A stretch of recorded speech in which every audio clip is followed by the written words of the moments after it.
যারা নিয়মিত ওয়ার্কআউট করেন তাদের জন্য আজ একটা হেলদি ড্রিঙ্ক নিয়ে এসেছি। তো আশা করি আপনাদের ভালো লাগবে। দেখুন আমি কিভাবে এই হেলদি ড্রিঙ্কটা বানাই, যেটা ওয়ার্কআউটের পরে খাওয়াটা কিন্তু ভীষণভাবে দরকার।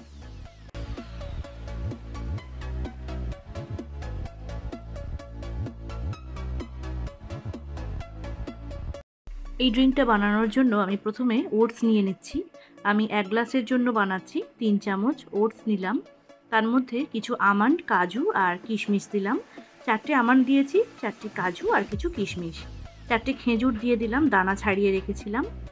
এবারে এটাকে একটু গ্রাইন্ড করে নেব। এরপরে এর মধ্যে একটা কলা দিয়ে দিলাম। আপনারা এর মধ্যে কলা ছাড়া আপেলও দিতে পারেন। দিয়ে আরও একবার এটা মিক্সিং জারে ঘুরিয়ে নেব। তো মোটামুটি একটা ঠিক ব্যাটার এখানে তৈরি হয়ে গেছে। দেখুন এগুলো আলাদা আলাদা দেওয়ার কারণ রয়েছে, কারণ সব যদি একসঙ্গে দিয়ে দিই তাহলে বাদামগুলো কিন্তু গুঁড়ো হতে চায় না। 1 গ্লাস দুধ আমি এখানে দিয়ে দিলাম। দুধটা দিয়ে আরও একবার এটা মিক্সিং জারে ঘুরিয়ে নেব।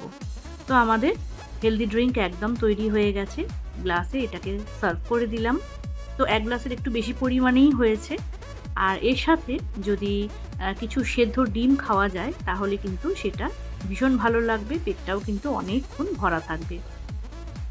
তো আজকের এই হেলদি ড্রিঙ্ক আপনাদের কেমন লাগলো বানানোটা অবশ্যই জানাবেন। আর আপনারাও কিন্তু এটা খেতে পারেন সকালে অবশ্যই। তো রেসিপি ভালো লাগলে অবশ্যই একটা লাইক করে দেবেন, শেয়ার করবেন আর নতুন নতুন আরও ভিডিও দেখার জন্য চ্যানেলটিকে সাবস্ক্রাইব করে নেবেন।